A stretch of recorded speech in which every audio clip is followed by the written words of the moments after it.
Graça e paz, gente, bom dia. Hoje eu gostaria de falar um pouquinho sobre o toque que desperta. E vou fazer uso aqui de uma frase, de um texto, ainda que a gente compreenda que o contexto, ele diz respeito a uma libertação, a uma experiência maravilhosa que Pedro está tendo com Deus através de um anjo.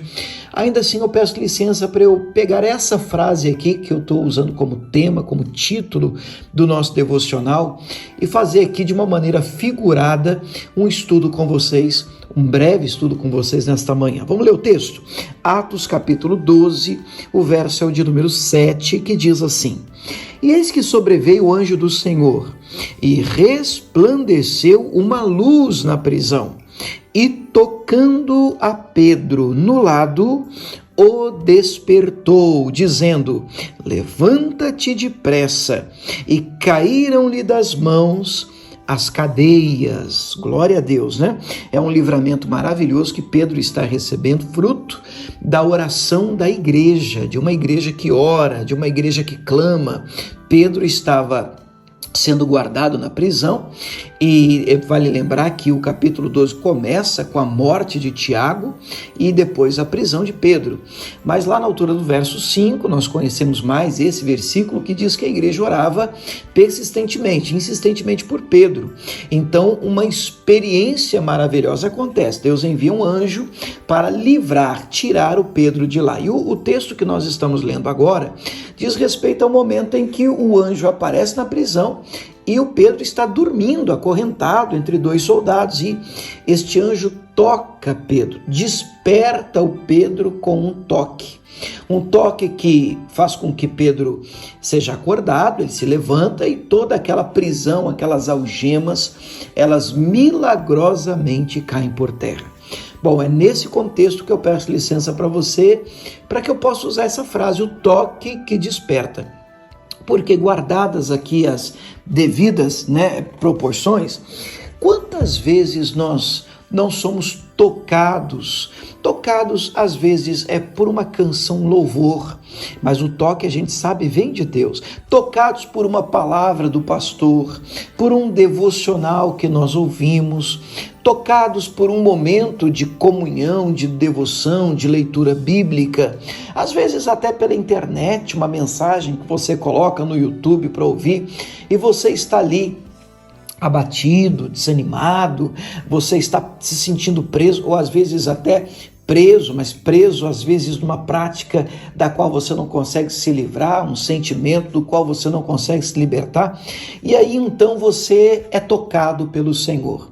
De inúmeras maneiras, ao longo do dia, ao longo da semana, ao longo dos meses, Deus usa circunstâncias, situações, pessoas para nos tocar. E a intenção do Senhor, e muitas vezes, é nos acordar, nos despertar, fazer com que acordemos para a nossa realidade, olhemos ao nosso redor e a gente venha perceber, afinal de contas, o Senhor está nos libertando, o Senhor está abrindo portas, o Senhor está fazendo cair das nossas mãos as algemas, nos libertando, às vezes até de nós mesmos, de uma ideia que nós colocamos na cabeça e ninguém tira, de uma filosofia de vida que não tem como mudar, não escuta ninguém, não está ouvindo ninguém. Então vem o Senhor através de um momento, às vezes um momento pode ser um momento bom ou pode ser um momento muito difícil da sua vida, mas naquele momento vem o Senhor e te toca através de uma palavra ou através de tudo isso que eu já citei. E hoje, na verdade, eu gostaria de orar contigo nesta manhã, pedindo ao Senhor por este toque. Este é um texto, uma história, inclusive um padrão que se repete no Antigo Testamento. Eu não sei se você lembra de Elias, o profeta, aquele que também estava dormindo, aquele que estava desanimado, estava pedindo em seu ânimo, inclusive, a morte. E ele ali, deitado e dormindo, foi tocado também por um anjo, despertado, acordado por um anjo, não só uma vez, mas 2 vezes, até que ele se alimenta e com a força daquela comida ele consegue continuar a caminhada com Deus. Então a nossa oração desta manhã é que você seja de alguma maneira, de alguma sorte, tocado pelo Senhor, reanimado por Ele, a fim de que você continue a sua jornada em nome de Jesus. Vamos orar? Pai, obrigado por mais uma manhã, é mais um dia que começa, e que venham, Senhor, experiências contigo ao longo do dia de hoje. Que tenhamos, meu Pai, essa discernimento, essa graça de receber da parte do Senhor através de uma palavra, ou mesmo de um devocional, de uma leitura bíblica, ou de alguma circunstância ou acontecimento ao longo do dia de hoje, que a gente possa perceber o Senhor tentando nos despertar com esse toque santo, que nos livra, que nos abençoa, que abre os nossos olhos, que nos desperta. É a nossa oração de hoje. Em nome de Jesus oramos e te agradecemos. Amém.